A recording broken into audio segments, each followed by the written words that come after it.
अस्सलाम वालेकुम, मैं हूं मुनीज़ जहांगीर और आप देख रहे हैं प्रोग्राम स्पॉटलाइट। नाजरीन, मुल्क में इंटरनेट की रफ्तार सुस्त हो जाने और सोशल मीडिया ऐप्स के काम ना करने की वजह से हर पाकिस्तानी परेशान दिखाई दे रहा है। चाहे वो नौजवान हो जो ऑनलाइन फ्रीलांसिंग करके रोज़ी रोटी कमा रहा हो, या फिर कोई आम सा दुकानदार जो अपने ग्राहक को वॉइस नोट और तस्वीर भेजकर चीज़ें जो है वो बेचता हो। कई हफ्तों से सब एक ही सवाल कर रहे हैं कि आखिर इंटरनेट के सुस्त होने की वजह क्या है। चूँकि पाकिस्तान में तकरीबन 30 लाख लोग जो है 23 लाख हम कह सकते हैं फ्रीलांसिंग से मुंसलिक हैं और इनका रोज़गार को खतरा है। पाकिस्तानी फ्रीलांसर्स के बारे में फाइवर का एक नोट काफ़ी शेयर हो रहा है, जिसमें ये है कि जो इंटरनेट की बंदिश है उसकी वजह से पाकिस्तानी फ्रीलांसर्स अफ़वाम ताक़ीर का शिकार है, जिसकी वजह से जो हमारे पुराने क्लाइंट्स हैं वो तो राब्ते में हैं, मगर जो नई क्लाइंट्स हैं उनके साथ राब्ता मुश्किल है और नया काम नहीं मिल सकता हमें। फाइबर ओटीटी अकाउंट्स पर अनअवेलेबिलिटी और क्लाइंट्स के नेगेटिव फीडबैक्स और वीपीएन इस्तेमाल करने की वजह से हमारे अकाउंट सस्पेंड कर दिए गए, जिसकी डायरेक्टली वजह जो बनी है वो इंटरनेट की अनअवेलेबिलिटी और मिसमैनेजमेंट है। पिछले 4 साल से मेरा रोज़गार फ्रीलांसिंग से वाबस्ता है और मैं फाइबर पे टॉप रेटेड सेलर हूँ। इस बार होने वाली इंटरनेट डिस्ट्रप्शंस बिल्कुल मुख्तलिफ थी। हुकूमत ने इस बारे में कुछ भी नहीं बताया, जिसकी वजह से फाइबर ने पाकिस्तान के तमाम फ्रीलांसर्स इंक्लूडिंग मी हम सबको ऑफलाइन कर दिया। अगर मैं अपनी बात करूं तो मेरे बहुत सारे ऑर्डर्स पेंडिंग थे जिनको मैं टाइमली डिलीवर नहीं कर सका। इंटरनेट की सुस्त रफ्तारी पर हुकूमत पहले तो ला ताल्लुकी का इजहार करती रही और कहती रही कि इस मामले को बढ़ा चढ़ा कर पेश किया जा रहा है, जबकि कल वज़ीर मुमलिकत ने प्रेस कॉन्फ्रेंस करते हुए स्लो इंटरनेट की वजह लोगों की तरफ से वीपीएन के इस्तेमाल को करार दे दिया। इंटरनेट को ना किसी भी सरकारी तौर पे बंद किया गया और ना ही इंटरनेट को किसी भी लेवल पे स्लो डाउन कराया गया। ये जो खबर फैली कि इंटरनेट को थ्रॉटल किया जा रहा है, ये सरासर गलत खबर थी। कुछ ऐप्स की चंद सर्विसेज, क्योंकि वो डाउनलोडिंग वहां पे नहीं हो रही थी उन सर्विसेज की, बहुत ज्यादा पॉपुलेशन आबादी जो है पाकिस्तान की उसने वीपीएन्स पे ऑपरेट करना शुरू किया। जब आप वीपीएन पे ऑपरेट करते हैं तो पूरे लाइव इंटरनेट पे एक प्रेशर पड़ता है और जनरली इंटरनेट आप स्लो डाउन देखते हैं। हुकूमत के बदलते मौक़िफ़ के बरक्स इंटरनेट सर्विस फराहम करने वाली कंपनीज कहती हैं कि सिक्योरिटी और निगरानी को बढ़ाने के फैसले की वजह गुज़िश्ता चंद हफ्तों के दौरान इंटरनेट की रफ्तार में 30 से 40% तक कमी वाक़ई हुई है। दूसरी तरफ पाकिस्तान सॉफ्टवेयर सर्विसेज की नुमाइंदा तंजीम पाशा के मुताबिक मुल्क में इंटरनेट स्लो डाउन होने से $300 मिलियन का नुकसान हो गया है और आईटी इंडस्ट्री की ग्रोथ भी मुतासिर हो सकती है। जबकि पाकिस्तान बिजनेस काउंसिल ने ख़बरदार किया है कि मुतअद्दिद मल्टीनेशनल कंपनियां पाकिस्तान से अपने दफातर को मुंतकिल करने का मंसूबा बना रही हैं और इसकी एक वजह मुल्क में इंटरनेट की बारहा बंदिश भी है। नाजरीन, चंद रोज़ कबल ही हुकूमत पंजाब ने न्यूयॉर्क के टाइम स्क्वायर पर एक इश्तिहार आवेज़ा किया, जिसमें कहा गया कि पंजाब ने अपने दरवाजे आईटी के इंकलाब के लिए खोल दिए हैं। इस इश्तिहार को लेकर हुकूमत पंजाब पर सख्त तनकीद की गई। जब पाकिस्तान में लोग इंटरनेट के ज़रिए एक तस्वीर तक नहीं बेच पा रहे तो वहाँ कैसे आईटी इंकलाब का नारा लगाया जा सकता है। इस हवाले से बात करने के लिए हमारे साथ मौजूद हैं सेनेटर नासिर भट्ट साहब, जो रहनुमा है पाकिस्तान मुस्लिम लीग नून के। कमर ज़मान कायरा साहब हमें ज्वाइन कर रहे हैं, साबिक वफाकी वज़ीर इत्तलात और रहनुमा है पाकिस्तान पीपल्स पार्टी के। खुरम राहत साहब हमारे साथ मौजूद हैं, वाइस चेयरपर्सन है पाकिस्तान सॉफ्टवेयर हाउसेस एसोसिएशन के। और अरशद शहजाद साहब हमारे साथ मौजूद हैं, चेयरमैन है Pakistan wireless and internet services producers association के। आप सबका बहुत बहुत शुक्रिया। सबसे पहले कमर ज़मान कायरा साहब आपकी जानिब, चूँकि इसके अंदर पाकिस्तान पीपल्स पार्टी जो एक अहम हम कह सकते हैं इत्तेहादी है, हुकूमत की सपोर्ट करती है हुकूमत को, उनका जो एक मौक़िफ़ है वो वाज़ेह नहीं है। क्या पाकिस्तान पीपल्स पार्टी जो है वो ये जो इंटरनेट स्लो डाउन है उस हवाले से मुतमईन है? देखिए, पहली बात तो ये है कि मेरे पास अभी पार्टी का मौक़िफ़ तो है नहीं। पार्टी का मौक़िफ़ तो पार्टी क़यादत या सेक्रेटरी जनरल जो हैं वो दे सकते हैं, या हमारे जो इंफॉर्मेशन सेक्रेटरी हैं। मैं आपको ज़ाती राय पीपल्स पार्टी का कारकुन होने के तौर पर दे सकता हूँ कि किसी सूरत मेरी जमात ऐसी किसी चीज़ पे कदगन नहीं लगने देना चाहेगी कि लगने देगी जो लोगों के नुकसान में हो। इससे सैकड़ों नहीं, हज़ारों नहीं, लाखों लोगों का रोज़गार वाबस्ता है, ये बात दुरुस्त है बिल्कुल।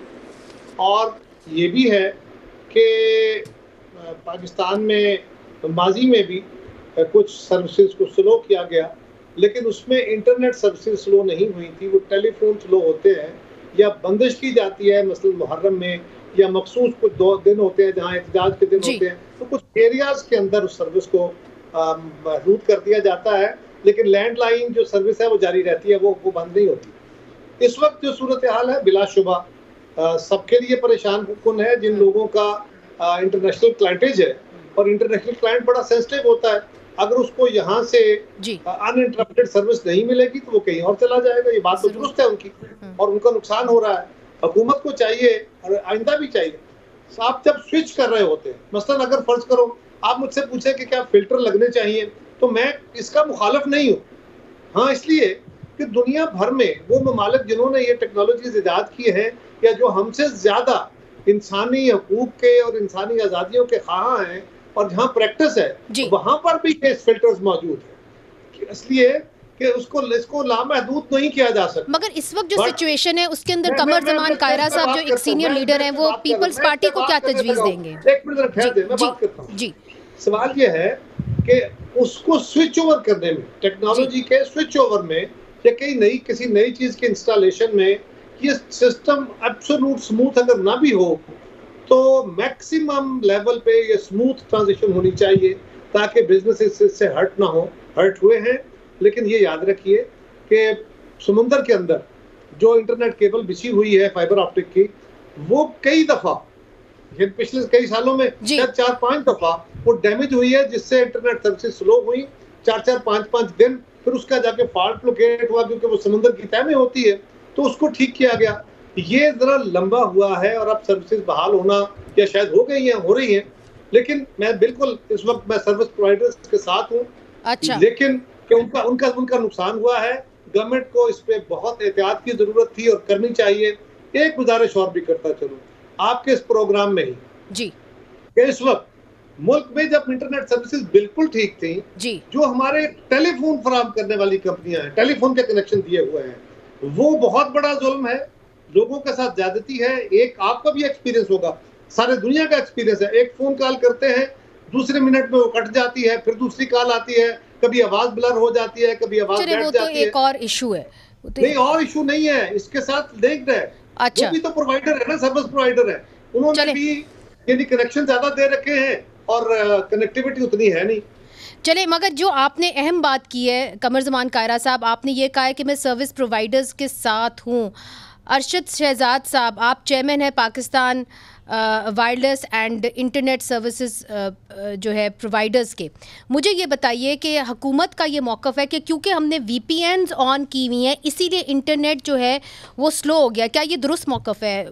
वो बात उनकी किसी हद तक हम उसको एक्सेप्ट कर सकते हैं कि VPN चलाने से इंटरनेट की सर्विस में थोड़ा सा प्रॉब्लम आ जाता है, लेकिन जो मेन चीज़ है वो ये है कि जो हमारे फ्रीलांसर्स हैं जो फ्री अपना फाइबर और अपवर्क और अमेज़ॉन और इस तरह की चीज़ों पे जो काम कर रहे होते हैं, वो कभी भी अपनी सर्विसेज को VPN के ऊपर जब भी साइन इन करेंगे उनका अकाउंट लॉक हो जाता है, क्योंकि IP के ऊपर उन्होंने वाइट लिस्ट कराया हुआ होता है। तो अब ये चीज़ तो हो नहीं सकती कि वो सब जो हैं वो VPN पे शिफ्ट हो गए। उनकी बात में किसी हद तक टेक्निकली उनसे एग्री कर सकता हूँ, लेकिन ये मुकम्मल तौर पे जो पाकिस्तान का इंटरनेट डाउन हो गया, ये थोड़ा सा जो है ये समझ से बालातर है कि सारा पाकिस्तान तो VPN के ऊपर नहीं शिफ्ट हो गया। अब कुछ तो वजह होगी या कुछ इस तरह की जो एप्लीकेशंस उनका कहना है कि वो नहीं चल रही थी, वो असल में वजह यह है कि वो नॉर्मल इंटरनेट पे क्यों नहीं चल रही थी। अच्छा, तो ये एक मेन चीज़ है जो थोड़ा सा कंफ्यूजन पैदा कर रही है। अरशद शहजाद साहब, ये बताइए कि जो फॉरेन इन्वेस्टर्स हैं उन्होंने आपको क्या कहा है, जो यहाँ पे बैठे हुए हैं वो भी परेशान सुनाए हैं? देखें, आप अभी तो क्योंकि आप रिसेंट सारी डेवलपमेंट से वाकिफ़ भी हैं, पिछले 2-3 साल में इंटरनेट से कमाई करने का जो एक ट्रेंड चल पड़ा है, वो बहुत से लोग जो बाहर से आ रहे हैं और जो लोग इधर ही बैठ के भी बाहर के लोगों के लिए काम कर रहे हैं, उनके लिए इंटरनेट एक क्रिटिकल चीज़ है। आजकल आप ये समझ लें कि जिस तरह पुराने ज़माने में बिजली ज़रूरी थी और हुकूमतें बिजली का नारा लगा के वोट ले लेती थी, अभी इंटरनेट का नारा लगा के वो वोट ले सकते हैं।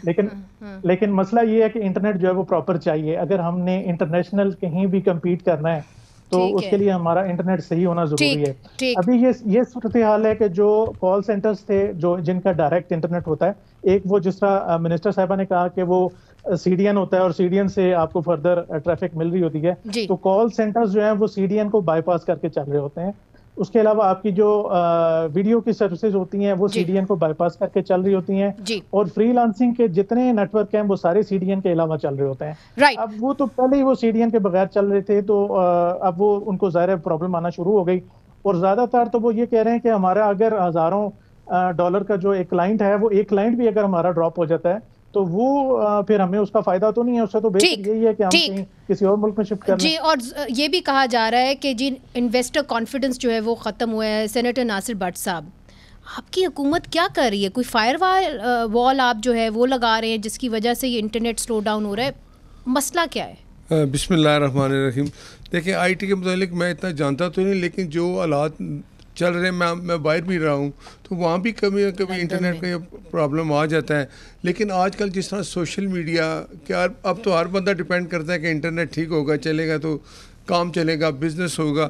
लेकिन वो शिजा फातिमा साहबा ने जो कहा कि वीपीएन, अब लोग वो कह रहे हैं कि वीपीएन की वजह से वो ये भी कह रहे मुतासिर नहीं हो सकता। देखिए, हर पता वीपीएन, आप देखें ना, हमारे इंटरनेट ट्वीट भी हम करते हैं तो हम वीपीएन यूज़ कर देते हैं कि दूसरा इंटरनेट वो इतना स्लो है कि काम नहीं कर रहा। मतलब इंटीरियर ने आपको कुछ बताया कि जी हम फायर वॉल लगा रहे हैं? नहीं, वो देखें, अब इस पे काम हो रहा है। उन्होंने कहा कि 1-2 दिन में ये कुछ ठीक हो जाए। ये जो फाइबर, आपको तो क्या कई दफ़ा ये भी कट हो गई है जी, फाइबर की वो वायर कट होगी, फिर समुंदर में ये है जी 2 दिन लगते हैं, वो भी मेरे ख्याल है डिफेंस मिनिस्टर ने भी इस तरफ इशारा किया कि हम फायर वॉल लगा रहे हैं।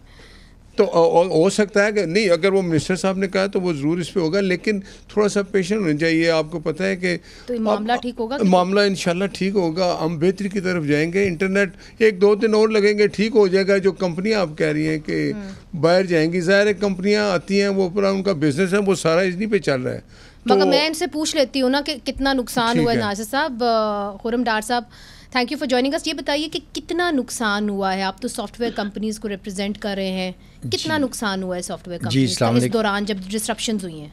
जी, अस्सलाम वालेकुम। ऑब्वियसली वो एस्टिमेट्स हैं, हम बात करते हैं कि जी 300 से 500 मिलियन डॉलर का हुआ है नुकसान। इसमें ऑब्वियसली वो फिगर्स आएंगे, फैक्ट्स आगे आएंगे। जो सबसे ज़्यादा इम्पॉर्टेंट चीज़ है वो ये है कि जो एक रेपुटेशनल लॉस हुआ है जब आपका इंटरनेट का जो है फॉर वॉट एवर रीज़न जो इंटरप्शंस आई हैं, उसकी वजह से जो एक कॉन्फिडेंस होता है ना जी, बाहर के जो आपके कस्टमर्स हैं जो एक्सपेक्ट करते हैं कि आप एक अनइंटरप्टेड सर्विस प्रोवाइड कर रहे हैं, वो जब उनको नहीं मिलती, क्योंकि at the end of the day उनके आगे वो अपने कस्टमर्स को कस्टमर सर्विस दे रहे होते हैं, ख़ास तौर पे जहां आप कहते हैं जी IT इनेबल सर्विस है, तो वो एक जब रेपुटेशनल लॉस होता है। और पिछले चंद सालों में गवर्नमेंट ने और गवर्नमेंट के काफ़ी इदारों ने बड़ी मेहनत की है कि एक पाकिस्तान को टेक डेस्टिनेशन बनाने की, तो वो एक मेजर इम्पैक्ट हुआ है।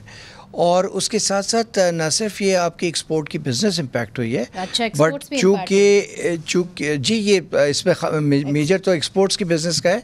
जो इम्पॉर्टेंट चीज़ ये है कि ये जो इंटरनेट की इंटरप्शन की वजह से आपकी जो विद इन द कंट्री जो बिजनेसेस हैं, क्योंकि आजकल एक फैक्ट है कि कोविड के बाद से वर्क फ्रॉम होम एक रियलिटी है, जो बहुत सारी ऑर्गेनाइजेशंस में लोग काम कर रहे होते हैं, उनको भी क्लासेस ले रहे हैं, पढ़ाई पे असर हो रहा है। बिल्कुल जी, बिल्कुल। तो वो सारे इम्पैक्ट बिजनेसेस के भी हैं, बच्चों के जैसे आपने कहा तालीम का भी इम्पैक्ट आ जाता है, तो वो एक ओवरऑल इम्पैक्ट है। और उसमें जो अभी तक हो चुका है लॉस, वो तो हो चुका है, बट इसकी वजह से जो एक रेपुटेशनल लॉस है, जो पाकिस्तान के ब्रांड इमेज पाकिस्तान का जो है, इन्वेस्टर कॉन्फिडेंस शेक हो गया, इन्वेस्टर के साथ जी कस्टमर कॉन्फिडेंस शेक हो गया। आपने बड़ी अहम बात की है, इसके ऊपर बात करेंगे। और कमर ज़मान कायरा साहब जो इंफॉर्मेशन मिनिस्टर रह चुके हैं, उनसे भी पूछेंगे, नासिर साहब से भी पूछेंगे कि अब गवर्नमेंट का रिस्पांस क्या होना चाहिए। क्या ये कह देना काफ़ी है कि VPNs की वजह से जो है इंटरनेट स्लो डाउन हो रहा है, या गवर्नमेंट को अब अपनी वाज़ेह स्ट्रैटेजी देनी चाहिए ताकि जो कस्टमर कॉन्फिडेंस की बात हो रही है,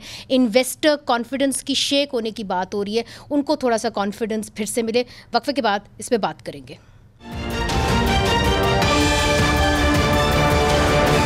वेलकम बैक नाजरीन। आपको हमने बात की कि जी इंटरनेट पाकिस्तान के अंदर कैसे स्लो डाउन हो गया है, मगर फिर हमने ये भी देखा कि ISPR की एक प्रेस कॉन्फ्रेंस आई, उन्होंने डिजिटल दहशतगर्दी की बात की, जिसके बाद हमने देखा कि इंटरनेट डिस्ट्रप्शंस जो हैं वो शुरू हो गई। कमर ज़मान कायरा साहब, आप इसके अंदर कोई इसका गठजोड़ देखते हैं? चूँकि बहुत बार ये बात की जाती है कि जी इंटरनेट पे दहशतगर्दी हो रही है, 5th जनरेशन वॉरफेयर हो रही है।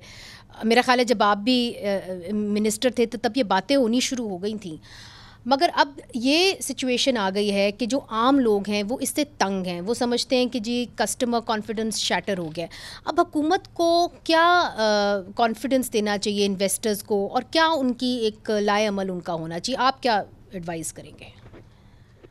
देखिए, मैंने तो पहले अर्ज किया ना कि ये जो टेक्नोलॉजी है, अब टेक्नोलॉजी का रास्ता नहीं रोका जा सकता। टेक्नोलॉजी हमारी जिंदगियों में इतनी ज्यादा पेनिट्रेट कर चुकी है, हर पहलू। ये एक मजदूर से लेके इस मुल्क का सबसे बड़ा सरमायादार, हुकूमत, सब लोग इससे मुतासर होते हैं, इसमें कोई दूसरी राय नहीं है। लेकिन ये बात भी अपनी जगह मौजूद है कि कुछ ग्रुप्स ऐसे होते हैं, कुछ लोग ऐसे होते हैं जो आपके इन्हीं चैनल्स को, इन्हीं टेक्नोलॉजीज को इस्तेमाल करके अपने इंटरेस्ट को आगे लेके आते हैं, मुल्क के इंटरेस्ट को नुकसान पहुंचाते हैं। उसको रोकने का सारी दुनिया बंदोबस्त करती है। लेकिन आज IT और इस टेक्नोलॉजी का दुनिया के अंदर जो बनाने वाले हैं वो इसके इस्तेमाल के ऊपर कोई रेगुलेटरी फ्रेमवर्क को बेहतर बनाने के लिए कोशिशों में है, और वो ये कह रहे हैं कि ये सिर्फ मुल्क टू मुल्क नहीं हो सकता, कंट्री टू कंट्री इसकी पॉलिसी नहीं बनेगी, बल्कि इसके लिए तो आलमगीर पॉलिसी की जरूरत है, जिस तरह एटमी टेक्नोलॉजी के लिए पॉलिसी नहीं, मगर रोकथाम एक तरफ, गवर्नमेंट का रिस्पांस क्या होना चाहिए? देखिए, मैं गुजारिश कर रहा हूँ कि रोकथाम के तरीके है ना, अब हर बंदे के पास कैपेसिटी वो नहीं है। जब भी कभी स्विच ओवर होता है फ्रॉम एक जो टेक्नोलॉजी 1 टू टेक्नोलॉजी 2 या उसके अगले स्टेप पे दाखिल होते हैं, तो कुछ ना कुछ प्रॉब्लम्स आते हैं। हमारे यहाँ भी फायरवॉल लगी है, बिल्कुल हमें कोई एतराज नहीं है, लेकिन फायरवॉल लगने का अमल एक तो सारे प्रोसेस को डिले ना करे, इसको चाहिए था कि ये स्मूथली ट्रांजिट होता। इसमें जो डिस्ट्रप्शन हुई है, प्रॉब्लम आया है, उससे लोगों को नुकसान हुआ। बट एक बात याद रखिए, एक्स अगर पाकिस्तान ने पाबंद किया तो सिर्फ जो VPN है, मेजॉरिटी में इंटरनेट स्लो अब हुआ। इंटरनेट स्लो होने के नतीजे में लोग VPN के जरिए गए हैं, वरना पहले VPN का इस्तेमाल सिर्फ एक्स के लिए था और बाकी चीजों के लिए बहुत कम था। मगर कायरा साहब, हुकूमत के नुमाइंदे भी तो एक्स इस्तेमाल करें VPN ऑन करके, उसके बारे में आप क्या कहेंगे? मैं उस पर बात करूं। मैंने जब ये शुरू हुआ था उस वक्त भी मैंने कहा था कि ये क्या तरीका है कि इस मुल्क का वजीर आजम भी, वजीर आला भी, इस मुल्क के वजीर भी, सारे सेक्रेटरीज भी, सारी हुकूमत जो है वो खुद VPN के जरिए एक्स को इस्तेमाल करे, उस पर जवाब दे। तो फिर ये क्या कर रहे हैं हम? तो बहरहाल इन टेक्नोलॉजीज के साथ लड़ने के लिए हमें बहुत ज्यादा इक्विपमेंट की जरूरत, इक्विपमेंट से मुराद है टेक्नोलॉजी की जरूरत है, ट्रेनिंग की जरूरत है। और आप देखती है ना, इंग्लैंड में काम होता है इसी तरह का, और वहां पे एक्स की वजह से हो जाते हैं डिस्टर्बेंस, तो वहां के वजीर आजम ने क्या कहा? बैन नहीं किया उन्होंने, एक्स को बैन नहीं किया उन्होंने, हेट स्पीच के कानून को जरा अच्छा मुतासिर, ऐसे मैं कह रहा हूँ, ऐसे मैं कह रहा हूँ, उन्होंने कम किया, कानून हरकत में आया, जिम्मेदारों को सजा दी गई, और एक्स वालों के लिए क्या कमेंट किए गए, ये भी आप जानती हैं ना। ठीक, बहुत बहुत शुक्रिया कमर ज़मान कायरा साहब, आपने अपना वक्त दिया। अरशद शहजाद साहब, आपकी जानिब। अब कमर ज़मान कायरा साहब कह रहे हैं कि कोई ना कोई बंदिश तो हमें करनी पड़ेगी, इस तरह हम खुला तो नहीं छोड़ सकते, मगर क्या फायरवॉल वो बंदिश है? आप क्या फायरवॉल के बारे में जानते हैं? इससे क्या निगरानी हो सकती है? कई लोग तो ये भी कह रहे हैं, जो एक्सपर्ट्स हैं वो कहते हैं कि जी फायरवॉल जिस तरीके से लाई जा रही है वो इफेक्टिव होएगी ही नहीं। अच्छा, इसमें मैं थोड़ा सा बताता चलूँ कि फायरवॉल जो चीज़ है वो काफ़ी अरसे से हम लोग, क्योंकि टेक्निकली इस चीज़ में इन्वॉल्व हैं, तो ये चीज़ें चलती हैं। हम लोग ISPs लेवल पे भी चलाते हैं अपने नेटवर्क को प्रोटेक्ट करने के लिए, और कॉलेजेस यूनिवर्सिटीज़ में भी लगती हैं ताकि उनका डाटा वगैरह सिक्योर रहे। तो अगर नेशन वाइड कोई फायरवॉल लग भी रही है, फॉर एग्जांपल अगर गवर्नमेंट उसको एक्सेप्ट करती है या नहीं करती, तो उसमें कोई इतना बड़ा मसले वाली बात नहीं है, वो एक अच्छी चीज़ है। पाकिस्तान का जो डाटा है या जो साइबर अटैक्स आते हैं या इस तरह की जो चीज़ें हैं, उससे वो सिक्योर डेफिनेटली वो करेगी। और जो चीज़ है आपकी डेटा जो इंटरनली आप जिसको सर्विलेंस का नाम दे सकते हैं, तो सर्विलेंस भी जाहिर है हुकूमती लेवल पे ये चीज़ें चलती रहती हैं और चलनी भी चाहिए। अब गवर्नमेंट जो है वो आवाम को बिल्कुल फ्री तो छोड़ नहीं सकती, लेकिन ये कि कम से कम जो ट्रांजिशन कर रहे हैं या जो कुछ भी कर रहे हैं वो अपने अवाम को एक टाइम लाइन तो दे देते कि आप 10 दिन 5 दिन हमारा ये प्रोग्राम चल रहा है, आप अपनी अरेंजमेंट्स कर कोई ट्रांसपेरेंसी नहीं है। अच्छा सेनेटर साहब आपने बात सुनी, ठीक है, शहजाद साहब की बात सुनी, वो कहते हैं जी कोई ट्रांसपेरेंसी तो लाए ना, अपने जो भी आप हुक्म दे रहे हैं कि जी फायरवॉल हम लगा रहे हैं, पहले आप कहते हैं हमें पता नहीं, आप तो एग्जैजरेट कर रहे हैं, इंटरनेट तो सही चल रहा है, फिर उसके 3 दिन के बाद आप कह देते हैं हाँ वाकई इंटरनेट तो वाकई में स्लो हुआ है, हम वेब मैनेजमेंट सिस्टम जो है वो लगा रहे हैं। हर जगह बात फैली हुई है कि जी आप फायरवॉल लगा रहे हैं, आप सेनेटर हैं, आप मतलब काफ़ी आप जो है चीज़ों को समझते हैं, जानते हैं, आपके पास इन्फॉर्मेशन है, आपको भी नहीं पता कि फायरवॉल में क्या हो रहा है, मतलब कि किसी को कुछ पता ही नहीं है, ये खुफिया स्टेट नहीं आपने बना दी। नहीं देखें ये बात नहीं, हमारे मुल्क में दहशतगर्दी कितनी ज़्यादा है, आपको पता है कि कभी भी कोई मुहर्रम के दिन आते हैं तो किसी एरिया में ये इंटरनेट बंद कर दिया जाता है, इसलिए कि वो सेफ्टी आवाम की बेहतरी के लिए होता है। ये होना चाहिए फायरवॉल कि ये ना कि प्रोटेक्शन फिर सबके लिए होगी ना, कोई ऐसी चीज़ें जो मौत बाहर जाते हैं। स्टेक होल्डर्स को कॉन्फिडेंस में ले लेते, कमेटी में बात जाती जिस तरह जाती है, एक बिल प्रेजेंट होता जो एक तरीका है पार्लियामेंट का। देखें ना अब इस तरह की जो प्रॉब्लम है, अब हमारी जो मिनिस्टर आईटी की हैं वो आके उन्होंने बताया है कि ये वो वीपीएन की उन्होंने बात की, आप ये माने कि हमारे यहाँ जो फिर एक्स वो जितना यूज़ करते हैं वो सब ने कहा जी वीपीएन यूज़ करें तो चलेगा, इंटरनेट जितना कमज़ोर है, फिर कुछ चीज़ें पहले तो वज़ीर आज़म और अपने तमाम मिनिस्टरों को कहना कि ना ट्विटर जो इस्तेमाल करना है वो बंद करें, वीपीएन के ज़रिए ही हो रहा है और कहाँ से नहीं। मैं एक बात है, देखें ना हमारे यहाँ भी कितनी मुश्किलात हैं, हम अब पाकिस्तान का बच्चा ये चाहता है कि इंटरनेट चले और कोई पाबंदी ना हो, लेकिन पाबंदी तो होनी चाहिए, कुछ ना कुछ ऐसी नहीं पाबंदी देखिए बाकी मुल्कों में भी जिस तरह कमर जमान कायरा साहब कह रहे थे, मगर वो प्रिवेंशन, आप तो लंदन में रह के आए हैं, ऐसे थोड़ी होता है कि उसने मुंह खोलने से पहले ही उसका मुंह बंद कर लो, ये तो होता है ना, वहाँ पे उन्होंने हेट स्पीच पे एक कानून निकाला हुआ, हमारे यहाँ भी है, आप उसको ज्यादा फाल कर दें। देखे ना आप डेफेमेशन के कवानीन को लोग हमसे किया है आपने, काफी गंदे कानून हम चाहते हैं, हमारे आपको पता है ना, अब हर बंदा इंटरनेट को यूज़ करता है, वो चाहता है कि 1 सेकंड में जो चीज़ मैं देखूँ वो सामने मेरे आ जाए, फिर ऐसी चीज़ें इंटरनेट पे आ जाती हैं, लोग जिसको मिस यूज़ करते हैं, जाली तो उनको आप पकड़ने बजाय कि उसी को ख़त्म कर दें। नहीं उसको अब ठीक किया जा रहा है कि ऐसी चीज़ें वक्त से पहले अगर पकड़ी जाएंगी, ये 2-4 दिन में एक्स के ऊपर से बंदिश हट जाएगी। नहीं मेरा तो ख्याल है इस पर मैं भी साथ हूँ कि ये बंदिश जो है ख़त्म होनी चाहिए, और कुछ चीज़ें ऐसी हैं जिस पे आपकी कोई जोर नहीं होता, पाबंदी करना मजबूरी हो जाती है कि ऐसे लोग फिर वो ऑन भी नहीं करते ना कि ये अकाउंट जो चला रहे हैं, फिर उनको पकड़ना पड़ता है, तो बेहतर पकड़ना पड़ता है। इसलिए मैं आपसे पूछना चाह रही थी कि ये जो जनरल फैज़ की पकड़ धकड़ हुई है उसके बाद ये मामला शुरू हो गया, तो आपके क्या है? जनरल फैज़ तो जो कुछ करते रहे हैं, क्या करते रहे हैं? 2018 से जो मैं कहता हूँ 2013 से 13 चला, एक बंदा जिसको लॉन्च किया जाना था उसको पूरे इदारा, पाकिस्तान का हर इदारा उसको उठा रहा था, उसने क्या कर दिया मुल्क के साथ। अब फैज़ साहब जब तक वो ISI के सरबराह थे, चले वो कहते हैं ना जी कि हम हमारी एक ड्यूटी थी हम कर रहे हैं, जब आप रिटायर्ड हो गए तो आप आराम से बैठ जाए, फिर आप इदारे के खिलाफ ये इमरान खान साहब ने बयान दिया कि जी वो मेरे खिलाफ वादा माफ गवाह बनाए जाएंगे। इमरान खान को पता है ना जो कुछ किया उसने, फैज़ हमीद ने, इसने साकिब निसार ने, आपको मैं बताऊं साकिब निसार जो है ना, अब वो बाहर है, आएगा नहीं मेरा ख्याल है, लेकिन उसको लाना चाहिए। साकिब निसार वो बंदा है, एक्स्ट्राडाइट कराएंगे, देखे ना आपके पास है क्या उनके खिलाफ? देखे ना अभी तो वो कह रहे हैं कि मैं इनोसेंट हूँ, मैं आ जाऊँगा, लेकिन आप मुझे बताएं पूरी हिस्ट्री देख लें, नवाज शरीफ को सजा दी, पनामा चलाया, कुछ नहीं मिला। मगर सर आपको कुछ तो उसके पर पिन करना पड़ेगा ना, what is it that you will pin on? देखें अब मुझे बताएं, मैं पंजाब हुकूमत थी, मैं आपको बताऊं फैज़ साकिब निसार साहब रिटायर्ड जज थे, चीफ जस्टिस थे, ठीक है, मैं जो मुझे पता है, मेरा ख्याल है ये आवाम को भी पता होना चाहिए होगा कि उनकी एक रिकॉर्डिंग चली जिसमें फैज़ साहब उस वक्त कोर कमांडर पेशावर थे, साकिब निसार साहब वहाँ जाते हैं, रात गुजारते हैं, उनसे मिलते हैं, पूरी इंस्ट्रक्शन लेते हैं, वापस आते हैं। जब हमजा शहबाज साहब, मैं बताता हूँ, हमजा साहब वज़ीर आला थे पंजाब के, जब आपको पता है वोट ऑफ नो कॉन्फिडेंस हुआ, परवेज़ लाई साहब हार गए, जो शुजात साहब थे उन्होंने कहा कि मेरी जमात के जितने बंदे MP हैं वो वोट परवेज़ लाई को नहीं देंगे, हमजा शहबाज को देंगे। वो स्पीकर ने ऐलान कर दिया।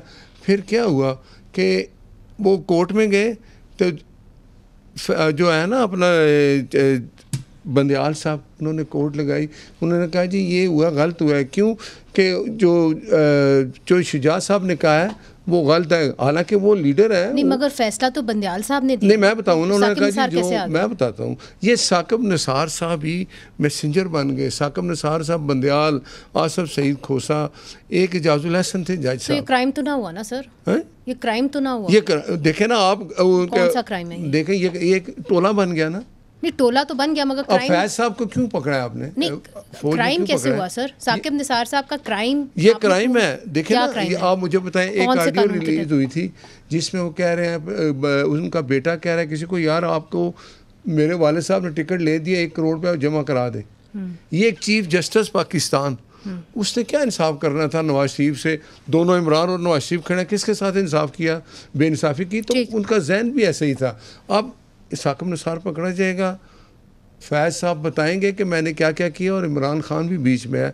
अब इमरान खान लेट जाएगा। में आप ट्राई करेंगे इमरान खान को? अगर वो फैज साहब अगर कोई बयान देते हैं, अगर कोई ताने बाने मिलते हैं, रियलिटी सामने आती है, तो ज़रूर होगा और ऐसा होगा। आज पाकिस्तान जिस हालत में खड़ा है, ये वही लोग मुजरिम हैं 2018 में जिन्होंने जो कुछ किया। उसके बाद इमरान खान ने जो 2-2.5 साल पाकिस्तान की हालत की, हम जिधर खड़े हैं उसके जिम्मेदार हैं। तो यानी कि सेनेटर नासिर भट्ट साहब ये बता रहे हैं कि जनरल फैज़ जो हैं वो वादा माफ गवाह बन सकते हैं इमरान खान साहब के ख़िलाफ़, और ये भी बता रहे हैं कि कैसे साकिब निसार की इन्वॉल्वमेंट जो है वो जुडिशल मामलात के अंदर थी, और किस तरह वो असरअंदाज हो रहे थे उस वक्त के चीफ जस्टिस उमर अता बंदयाल के ऊपर। नाज़रीन वक्फ़ा लेते हैं, वक्फ़े के बाद फिर से वापस टॉपिक पे आते हैं।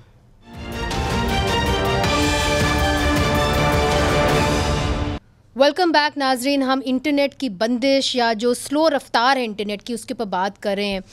आपसे जानने की कोशिश करूँगी खुर्रम साहब के, ये बताइए कि जो आईटी एक्सपोर्ट्स हैं, ये जो बंदिश रही है या जो डिसरप्शन रही है इंटरनेट की, उससे कितनी कम हुई हैं, और आपका अब क्या तहफ़्फ़ुज़ात है इस हवाले से?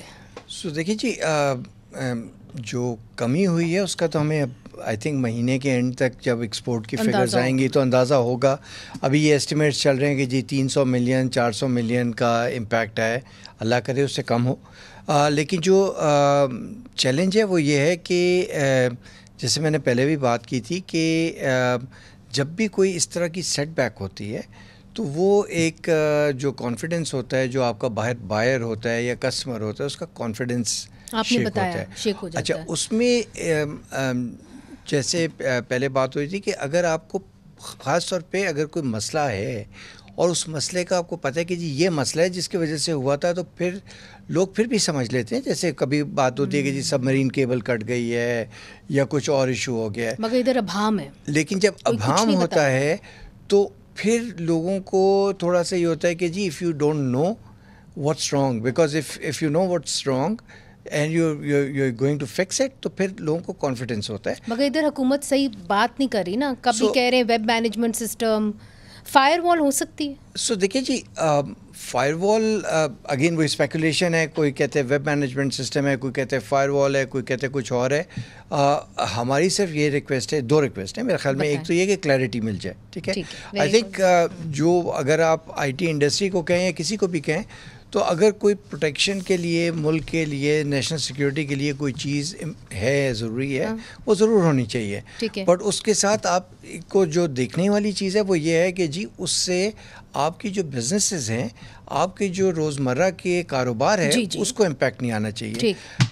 वज़ीर आज़म साहब, गवर्नमेंट का एक है कि जी हमें $25 बिलियन तक एक्सपोर्ट्स को बढ़ाना है। हम कहते हैं कि जी इकोनॉमिक रिवाइवल में आईटी एक्सपोर्ट्स का एक बहुत बड़ा हाथ होगा, और अभी बढ़ी है आईटी एक्सपोर्ट्स। जी बिल्कुल, 2.5 बिलियन से 3.2 बिलियन हुई, जो कि 24%, fastest growing, which is a very good thing, ठीक है। तो लेकिन उसको सस्टेन करने के लिए जो सबसे इम्पॉर्टेंट चीज़ है, या हम जो डिजिटल ट्रांसफॉर्मेशन की बात करते हैं, उसके लिए सबसे इम्पॉर्टेंट चीज़ है एक स्ट्रॉन्ग बैकबोन का, नेटवर्क का होना। बिकॉज आपने कोई डिजिटल ट्रांसफॉर्मेशन करनी है, कोई आपने आईटी सर्विसेज देनी है, उसके लिए एक स्टेबल बैकबोन नेटवर्क की बहुत ज़रूरी है। अच्छा, अरशद शहजाद साहब, आपसे पूछूंगी कि जो ये बात करते हैं कि जी एक स्टेबल बैकबोन होनी चाहिए जिसके ऊपर आप डिजिटल पाकिस्तान की बुनियाद रख सकते हैं, वो क्या होनी चाहिए? देखिए वो तो अब आपके सामने ही है कि अगर आपका इंटरनेट जो है वो प्रॉपरली नहीं चलेगा तो आप कुछ भी डिज़ाइन कर रहे हैं, बना रहे हैं, कोडिंग कर रहे हैं, कुछ भी कर रहे हैं, तो वो आप अपने कस्टमर तक कैसे पहुंचाएंगे। तो बात फिर वही है कि इंटरनेट को वो जितना बेहतर गवर्नमेंट जो है उसको सपोर्ट करेगी और उसकी जो प्रॉब्लम्स आ रही हैं या जो ब्रेकेज है या जो ये डिस्टॉर्शंस वगैरह जो ये रिसेंट अभी इश्यूज जो चल रहे थे, अगर इस तरह के इशू कम से ठीक कम है। या बिल्कुल ही खत्म कर दिए जाएं ठीक तो है। वो ज़्यादा बेहतर ऑप्शन है। राइट। तो और सेनेटर साहब आपने इनकी बात सुनी, अब वो दोनों एक ही बात कर रहे हैं। वो कह रहे हैं जी क्लैरिटी लाएं, इस तरह भाम तो ना आप क्रिएट करें कि इन्वेस्टर कॉन्फिडेंस बिल्कुल ही लो चला जाए, और दूसरा कहते हैं आप बिजनेस को तो प्रोटेक्ट करें। तो आप कोई ना कोई अब बात सामने आके ठोस बात करें कि ये हो क्यों रहा है। देखें, हुकूमत की भी अवलीन तरजीह है इंटरनेट। हमें पता है कि ये एक वो शरक बन गई है कि आप इसके बगैर आप नहीं चल सकते, और इस पर काम हो रहा है। अगर ये कोई प्रॉब्लम है तो आप इस पे शक मत करें कि ये को हम इस तरह की चीज़ हो रही है। ये मुझे यकीन है कि 2-4 दिन में आपको क्लैरिटी नज़र आ जाएगी, इंटरनेट ठीक हो जाएगा।